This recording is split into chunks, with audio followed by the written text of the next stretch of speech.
बिस्मिल्लाहिर्रहमानिर्रहीम। आज के प्रोग्राम के साथ मैं हूं नसरुल्लाह मलिक। नाज़रीन, हुकूमती इत्तेहाद के साबिक सदर आसिफ अली जरदारी एक बार फिर सदर मुमलिकत मुंतखब हो गए हैं। उन्होंने इलेक्टोरल कॉलेज के मुताबिक 400 तकरीबन 11 वोट हासिल किए, जबकि उनके मद्दे मुकाबल महमूद खान अचकजई उन्होंने 180 वोट हासिल किए। गोया सदर आसिफ अली जरदारी ने यह मरला बड़ी आसानी से तय कर लिया और अब वो ईवान सदर के अंदर विराजमान होंगे। माजी में जब आसिफ अली जरदारी साहब सदर पाकिस्तान थे, उस वक्त ईवान सदर बड़ा इफेक्टिव था। वहाँ जो पीपल्स पार्टी जो अपना एक भरपूर तरीके से ईवान सदर के अंदर मौजूद होने के बायस फ़ायदा उठा सकती थी, उसका भरपूर फ़ायदा भी उठाया गया। तमाम वज़रा और तमाम पार्टी की लीडरशिप ईवान सदर से ही हिदायत देती थी, इसलिए ईवान सदर ताकत का मरकज़ बना हुआ था। लेकिन इस बार इत्तेहादी हुकूमत है, वज़ीर आज़म शहबाज शरीफ साहब हैं और सदर मुमलिकत आसिफ अली जरदारी होंगे।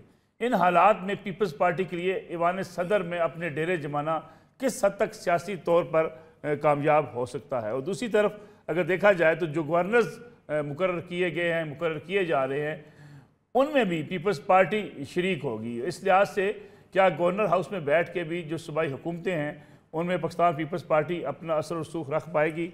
और इसके साथ साथ कानून साजी की जब बात की जाती है, कहा जाता है पीपल्स पार्टी भी कुछ कानून साजी करना चाहती है, PMLN कुछ कानून साजी करना चाहती है। तो कानून साजी के लिए दरकार वोट जो हैं वो दोनों जमातें मिलकर भी अगर पूरे ना कर पाएंगी तो कितना बड़ा चैलेंज होगा। और दोनों जमातें क्या यकसू हो पाएंगी कि कानून साजी पे एक दूसरे को मुतमिन भी कर सकें, ये भी एक अहम सवाल होगा। इसके साथ साथ वफाकी काबीना, जिसका ऐलान अभी तक नहीं किया गया। बताया जा रहा है कि मुस्लिम लीग नवाज़ के कायद मियाँ नवाज शरीफ ने 24 घंटे के अंदर अंदर अब काबीना अनाउंस करने के बारे में अपनी पार्टी को हदायत जारी कर दी हैं। रुकावट क्या है? क्यों ये कहा जा रहा है कि इस बार जो है शायद बड़ी तब्दीलियाँ होंगी? वजारत ख़जाना हमेशा से जब मुस्लिम लीग नवाज़ की हुकूमत आती है, इसहाक डार साहब के पास होती थी, अब उन्हें खारजा अमूर उनके ज़िम्मे किया जा रहा है। इस किस्म की खबरें सामने क्यों आ रही हैं? ये भी आज के प्रोग्राम का मौजू होगा। मेरे साथ मौजूद है मुस्लिम लीग नवाज़ के सीनियर रहनुमा अली गौर बलूच साहब। बहुत बहुत शुक्रिया आपका प्रोग्राम में वक्त देने का। हज़रत सदीक साहब पाकिस्तान तहरीक इंसाफ से और मुल्क के मुमताज़ कानूनदान हमारे साथ मौजूद होंगे। और मेरे साथ लाहौर स्टूडियो में तशरीफ़ रखते हैं सीनियर साफ़ी तजज़ियाकार जनाब नजम अली खान साहब। बलूच साहब, प्रोग्राम का आगाज़ आपसे करना चाहूँगा मैं, कितना इफेक्टिव होगा ईवान सदर माजी की निस्बत इस बार? बिस्मिल्लाहिर्रहमानिर्रहीम। देखिए, सबसे पहले तो मैं समझता हूँ कि इस हुकूमती इत्तेहाद के लिए ये चीज़ बड़ी खुश आइंद है कि जो आसिफ अली जरदारी साहब हैं वो भारी अक्सरियत के साथ कामयाब हुए हैं और ये पहला मरला जो है वो अल्हम्दुलिल्लाह कामयाब हुआ। और ये जमहूरियत का जो तसलसल है, और जाहिर है कि आपको याद होगा कि इलेक्शन से कबल इस किस्म की बड़ी अफवाहें और जिस तरह से पूरे मुल्क में प्रोपोगंडा किया जाता है, ये कहा जाता था कि ये इलेक्शन होंगे ही नहीं और करवाए नहीं जाएंगे। ये इलेक्शन हुए, उसके बाद ये मरला था, इसके बाद अभी सेनेट के इलेक्शन आ रहे हैं, वो होंगे और फिर जाहिर है कि सेनेट का ऐवान भी मुकम्मल हो जाएगा उसके साथ ही। तो मैं समझता हूँ कि ये मुल्क के लिए ये चीज़ें बड़ी खुश आइंद है। इसमें तो कोई दूसरी राय नहीं कि मुल्क में बहुत बड़े बड़े चैलेंजेस हैं, लेकिन एक बात तो हकीकत पे मबनी है कि जब आसिफ अली जरदारी साहब सदर बने थे, और जिसका क्रेडिट पाकिस्तान पीपल्स पार्टी लेती भी है और किसी हद तक ये उनकी बात भी जायज़ है, वो 18वीं तरमीम की बात करते हैं कि उस वक्त ताकत का सरचश्मा जो था वो ईवान सदर हुआ करता था, लेकिन उन्होंने वो इख्तियारात जो थे वो सूबाई खुद मुख्तारी को मलूद खातिर रखते हुए दीगर पार्टीज के मुतालबे के ऊपर उन्होंने वो निचली सतह पर मुंतकिल किए, जिसको कि परवेज मुशर्रफ ने जो है वो सारा समेटा हुआ था उन इख्तियारात को। तो मैं समझता हूँ कि जाहिर है कि ये दोनों पार्टीज जो हैं, पाकिस्तान पीपल्स पार्टी PMLN और इसके साथ दीगर जो हमारी इत्तेहादी पार्टीज हैं, उनको ये दिन रात कोशिश करना पड़ेगी और मशावरत इनकी का अमल जो है वो मतलब है जारी और सारी रखना होगा अपनी हुकूमतों में साथ मिलके, ताकि उन चैलेंजेस के साथ नब्ज़ आजमा हुआ जा सके जो कि साबका जी जो जी मतलब है अखबार में जिस तरह से कि 2018 के इलेक्शन थे, आज बड़ा प्रोपोगंडा ये किया जाता है, मुतनाज़ बनाने की कोशिश की जाती है इलेक्शन को। लेकिन 2018 के इलेक्शन के ऊपर भी जी आरटीएस जी सिस्टम और दीगर चीजें हैं। और ख़ास तौर पर मैं जिक्र करूंगा उस वक्त लाहौर में इमरान खान साहब कामयाब हुए थे साद रफीक साहब के मुकाबले में। जी और जी आज भी मैं किसी टीवी चैनल पर रिपोर्ट देख रहा था कि वो फिर धांधली के जरिए और फॉर्म 45 तब्दील करके उनका नाम लिखा गया और उनको कामयाब करवाया गया। तो मैं समझता हूँ कि जो भी कंसर्न हैं वो किसी पार्टी के भी तहफ़्फ़ुज़ात हैं वो मुतलका फोरम पर लेकर जाने चाहिए। जी हमारा जी मुल्क एक दफ़ा फिर से मुतहम्मल नहीं हो सकता कि इसमें कोई इश्तियाल अंगेजियाँ की जाए, मुल्क में इंतशार फैलाया जाए और धांधली के नाम के ठीक ऊपर है। फिर से मुल्क के अंदर वो हालात पैदा किए जाएं जिसका कि हमारा मुल्क मुतहम्मल नहीं हो सकता। बलोच साहब, आपने तो कहा सत्ते खैर है, मैं इस पर भी आपसे बात करूंगा क्योंकि ठीक है आईनी इख्तियारात सदर के पास बड़े महदूद हैं, लेकिन हमारे यहाँ सियासत में गवर्नर हाउस या ईवान सदर सियासत का मरकज़ बना लिया जाता है ताकि अपने कारकुनान के लिए, अपने सपोर्टर्स के लिए और अपने जो अरकान हैं उनके लिए भी एक ऐसा जगह मौजूद हो जहाँ से बैठ के हुकूमत साजी में शरीक ना भी हों हुकूमत के अंदर, लेकिन कुछ ना कुछ असर रसूख दिखाया जा सके। मैं वापस आऊँगा नजम अली साहब, जो अभी बात कर रहे हैं अली गौर बलोच साहब, सत्ते खैरा सदर का इंतखाब भी हो गया, सेनेट का इंतखाब भी हो जाएगा और कोई प्रॉब्लम नहीं है, यानी गो पहले कहा जा रहा था जी कि मखसूस नशिस्तें नहीं मिलेंगी, वो भी मिल गई, डिवाइड कर दी गई। सत्ते खैर है हुकूमत को। देखिए मलिक साहब, जो मुस्लिम लीग नून और पीपल्स पार्टी का अब असल मुकाबला है वो महंगाई के साथ है, वो मईशत के बहाली के साथ है। उस अगर वो नहीं कर पाते और महंगाई कंट्रोल नहीं होती तो यकीनी तौर पर अपोजिशन उसका फ़ायदा उठाएगी। और इस वक्त भी महंगाई की जो सूरत हाल है वो सबके सामने। अभी मैं कल परसों प्राइम मिनिस्टर की जो तकरीर सुन रहा था और वो जिस तरह गर्दिशी कर्ज़ों की बात कर रहे थे, वो हुक्म इम्तनाई की बात कर रहे थे, जो महसूलात हैं उनके ऊपर, वो इस वक्त जो हमारे कौमी इदारे हैं उनका जो खसारा है उसकी बात कर रहे थे। वो जब बात कर रहे थे उन कर्ज़ों की जो कि वापस कर दें, तो मलिक साहब ये एक बड़ी खौफनाक किस्म की सूरत हाल बनी हुई है जो जिसका सामना इस कोलिशन को करना पड़ेगा। ये कोई इतना आसान काम नहीं है अभी भी। और पाकिस्तान तहरीक इंसाफ को जो एक प्लस पॉइंट हासिल है और बहुत बड़ा प्लस पॉइंट हासिल है कि वो प्रोपेगेंडे में बहुत आगे है, बहुत आगे है। वो जिस तरह बात करते हैं वो आम आदमी को कायल करते हैं, वो आम आदमी की नब्ज़ पे हाथ रखते हैं। अभी तक मुझे मुस्लिम लीग नून और पीपल्स पार्टी की तरफ से सोशल मीडिया के ऊपर उस किस्म की कोई एग्रेसिवनेस नज़र नहीं आती, कोई मुकाबला नज़र नहीं आता। तो ऐसे में मुझे लगता है कि असल मुकाबला जो है इनका महंगाई के साथ है। मलिक साहब, महंगाई के साथ मुकाबला है क्यों जी अली गौर बलोच साहब? महंगाई के साथ अगर मुकाबला है और फिर ख़ास तौर पर जिस इकानमी की बात कर रहे हैं हम कि उसी वजह से शायद इस वक्त वजारत ख़जाना भी किसी और को देने की जो है बात की जा रही है, साहडार साहब वज़ीर ख़जाना नहीं होंगे। ये चैलेंज जो है इससे निमट पाएगी हुकूमत? क्योंकि आपने कर्जे वापस भी करने हैं, आपने मुल्क के निज़ाम को भी चलाना है, फिर अगर टैक्सेस लगाए जाते हैं, फिर जिस तरीके से बिजली और गैस महंगी की जाती है, जो बताया जा रहा है कि IMF की शराइत या IMF की शराइत के बाद कुछ एक महंगाई का तूफान भी आएगा, इससे कैसे निमट पाएगी हुकूमत?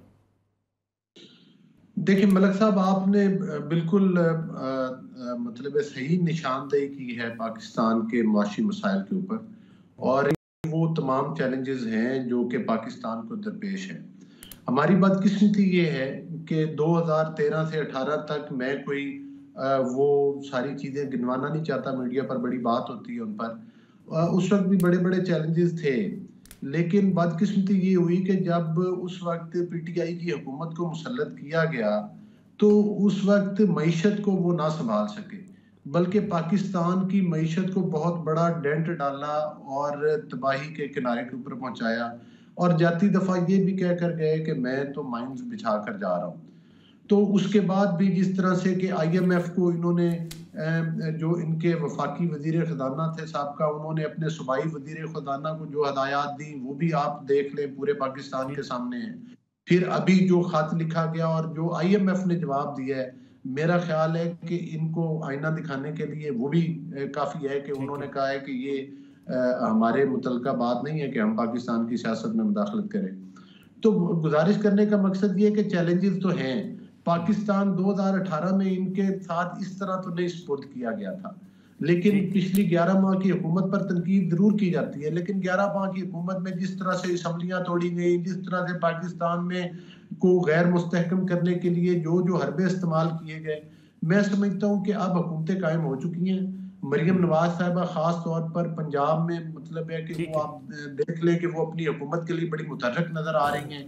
इसी तरह से काबीना बन जाएगी। अभी आप जिक्र कर रहे थे कि काबीना लेट काबीना, असल में सदारती इलेक्शन था। जाहिर है कि तमाम मैं बलोच साहब वापस आऊँगा काबीना की तश्कील के हवाले से। मैं अजहर सदीक साहब भी हमारे साथ मौजूद हैं, मैं उनसे भी इस बारे में जान लूँ कि क्योंकि आपने कहा जी सदर का इंतखाब हो गया, सेनेट का इंतखाब भी हो जाएगा, कोई कानूनी रुकावटें नहीं हैं, बस आराम से सुकून से अब हुकूमत चलती रहेगी। अजहर सदीक साहब, जो एक तौसर था अमूमी तौर पर कि शायद मखसूस नशिस्तों का फैसला नहीं होगा, असम्बली का इजलास नहीं हो पाएगा, इजलास होगा तो हल्फ नहीं होगा, हल्फ हो जाएगा तो फिर सदारती इंतखाब के रास्ते में रुकावट बन जाएंगी, लेकिन ये सारी जो है रुकावटें अबूर कर ली हैं पाकिस्तान पीपल्स पार्टी और PMLN के इत्तेहाद ने। अब क्या लगता है आपको, आज सदर भी मुंतखब हो गए, सेनेट का इलेक्शन भी हो जाएगा, क्या शिकस्त हो रही है अपोजिशन को? बहुत शुक्रिया नसरुल्लाह मलिक साहब। आपको पता है करवाने वालों ने सारा कुछ करा दिया, वो फेविकोल जो जोड़ के रखा है, ये इनकी क्या मजाल है। हमारे यहाँ पाकिस्तान के अंदर कोई जमहूरी निज़ाम को बैठ कर देखना खुदारा, और जो बाकी हमारे दोस्त बैठे हुए थे वो एक टेप चलती है वो पुरानी वही स्टाइल में उसी तरह लेकर। आप जरा गौर करें, क्या उस वक्त आइन नहीं टूट रहा था जब 90 दिनों के अंदर इलेक्शन कराने का आइन ने कहा था? किसी को उस वक्त ख्याल नहीं है। हम सब कहते रहे नहीं 90 दिन में नहीं इकट्ठे हो रहे इलेक्शन। फिर आपने देखा कि 3 दिन पहले असेंबलियां तहलील की गई, 60 दिन की लिमिट को तोड़ के 90 दिन किया गया, फिर कब 90 दिन में इलेक्शन हुए हम सब ने देख लिया। ये रिकॉर्ड की बातें हैं। अब आ जाए भाई, इन्होंने 2021 के अंदर जब असेंबलियां तहलील की और असेंबलियां तहलील करने के बाद रिजर्व सीटों का खवातीन का मसला है, जैनब उबैद का केस रिकॉर्ड के ऊपर है, तो हमारी लिस्ट में से खवातीन आनी थी। इलेक्शन कमीशन ने कहा नहीं भी इनको सीट दे दी, वो चैलेंज की और उन्होंने कहा इलेक्शन कमीशन ना कोर्ट है ना ट्राइब्यूनल है, वो सीटें हमें वापस मिली। मैं रिकॉर्ड में बता रहा हूँ आपको। तो इसी तरह आइन का आर्टिकल 51 ये बड़ा क्लियर है, प्रोपोर्शनेट के मुताबिक सीटें उसको मिलनी है जिनका राइट है। अब इलेक्टोरल कॉलेज जो है, इलेक्टोरल कॉलेज मुकम्मल होता है कौमी असेंबली, सेनेट और चारों सूबाई असेंबलियों के मेंबरान से। वोट का तरीकाकार बड़ा वाज़ेह तौर पर वाज़ेह है, लेकिन हमने क्या किया, हमने कहा कि नहीं, इलेक्शन कमीशन ने जबरदस्ती पहले इंतखाबी निशान ले लिया। इंतखाबी निशान तो ले ले, लेकिन पार्टी तो नहीं खत्म कर सकते। उन्होंने पार्टी खत्म कर दी। उन्होंने पार्टी को कहा कि कोई कैंडिडेट नहीं होगा पार्टी। हम कोर्टों में भी जाते रहे, हर जगह हम रास्ता जाके दरवाजा खटखटाया, लेकिन अल्टीमेटली हम यही देखते रहे कि नहीं भाई याद उल्टी आदत। अब हमने यही देखा कि जो हालात और वाकयात देखते रहे कि नहीं हमारे पास में कोई नहीं, इस मुल्क को हुकूमत करने के लिए इलेक्शन कमीशन बैठा है और इलेक्शन कमीशन अपनी मर्जी से जो मर्जी करता रहे, उसको कोई पूछे ना। फिर हम इससे आगे चलते हैं। पेशावर हाईकोर्ट ने सस्पेंड कर दिया, उन्होंने कहा हलफ नहीं लेंगे। सिंध हाईकोर्ट, यानी अब एक हाईकोर्ट नहीं, लाहौर हाईकोर्ट में है। लाहौर हाईकोर्ट में हम क्या जज बेंचेस बैठते हैं तो बनते हैं, नए चीफ जस्टिस आ गए, नए जस्टिस के जान रिश्तेदारी है, हर एक को पता है, मुझे कहने की जरूरत नहीं है। मैं तो सिर्फ इतना बता रहा हूँ कि आईने पाकिस्तान को खुदारा तोड़ने से बचाएं। और अगर सदीक साहब एक सवाल पैदा होता है, आप मुल्क के मुमताज कानूनदान हैं, जंग तो अपने कानूनी लड़नी है और कानूनी जंग आप हर जगह से हार रहे हैं, फैसले आपको पसंद हो या ना हो। नहीं, मैं आपको पहले बताता चलो किसने कहा हम हार रहे हैं, किसने कहा हम हार रहे हैं, वजह क्या है। वजह है हाँ वो हारे को पता है कि अगला चढ़े सुन ले, फिर आप आगे अगला पैकेज तैयार है। चीफ जस्टिस की उम्र, अपना जो जजेस की तादाद जो है ना उम्र, वो बढ़ाई जा रही है रिटायरमेंट की। वो आपको अंदाजा हो जाएगा आने वाले दौर में क्या हो रहा है। जो अगले तरमीम की बातें हो रही है ना, वो मैं आप हालात और वाकया नोट रख लीजिएगा। आज के प्रोग्राम में मैं आपको बताता चलूँ कि क्या कुछ होने जा रहा है। हमारा अभी भी ये कौन सा केस हम हारे हैं, मैं आपके सामने रख दूं बड़ी वजाहत के साथ कि कौन सा केस ऐसा हारे है। क्या हुआ कि आप अगर रिटर्निंग ऑफिसर कहा कि इंतजामिया से ले रहे हैं, वो अगले दिन ही इलेक्शन कमीशन उठ के चला गया वहां पर सुप्रीम कोर्ट में। सुप्रीम कोर्ट ने फौरी तौर पर केस लगाया और बैठ के डिसाइड को कहा। फिर हमने जुल्फकार अली भुट्टो का ट्रायल देखा, right to fair trial, due process of law की बातें हो रही है। दूसरा हमारे साथ क्या हो रहा है, आप जरा ये तो देखे ना कि हो क्या रहा है। अदालतों में जंगे इंशाल्लाह हम जीतेंगे, इधर भी है आप भी इधर है, लेकिन अब अगली बात का जो जवाब इन्होंने कहा कि इकोनॉमी आज एक तय कर लेती है। आप पिछले 5 साल इनकी हुकूमत और 5 साल हमारी हुकूमत, इसका एक कमीशन बैठा लें जो बैठ के फाइनेंस में तय करे कि इस मुल्क की इकोनॉमी को तबाह किसने किया। कोरोना के दिनों में भी मईशत कहाँ से कहाँ लेकर चले गए रिकॉर्ड पे है। और पिछले वजह क्या है कि PDM 1 की हुकूमत में जो मुल्क की तबाही हुई है, मौसी तौर पर डॉलर कहाँ से कहा चलो हमारा कसूर कोई नहीं है। और IMF की बातें इधर हमने उसको भी कहा था, IMF को खाते लिखने कोई फर्क नहीं पड़ता, इन्होंने कहा पता नहीं क्या कुछ हो जाएगा। फिर क्या हुआ, निगरान हुकूमती आई, मैं उसको कहता हूँ PDM हाफ आ गया, वही शक्लें। उसके बाद अब PDM 2 आ गया। आप यहाँ से दावा लगाए, सारे लॉ ऑफिसर वही है, एडवोकेट जनरल वही है, और चीफ सेक्रेटरी वही है, IG वही है, DG FIA वही है, DG एंटी करप्शन वही है, सारे के सारे लोग रिकॉर्ड पे वही बैठे हुए हैं। लेकिन अजहर साहब, ये तो हुकूमत का काम होता है ना, किस अफसर को कहाँ डिप्यूट करना है। ये माजी में जब PTI की हुकूमत थी उसमें भी तनकीद थी कि आपने साबका हुकूमत के अफसरान को ले लिया। ये चीज़ें तो चलती रहती हैं। चलो एक कमर्शियल ब्रेक में हम प्रोग्राम में शामिल कर लें, लेकिन जो आपने एक नया नुकता उठाया है कि एक कमीशन बना लें, जायज़ा ले लें कि क्या जो PDM की हुकूमत थी उसकी वजह से माशियत की तबाही आई, या जो PTI की हुकूमत थी उसमें मुआशी तौर पर मुल्क का नुकसान पहुँचा। इस पर बात करते हैं एक ब्रेक के बाद।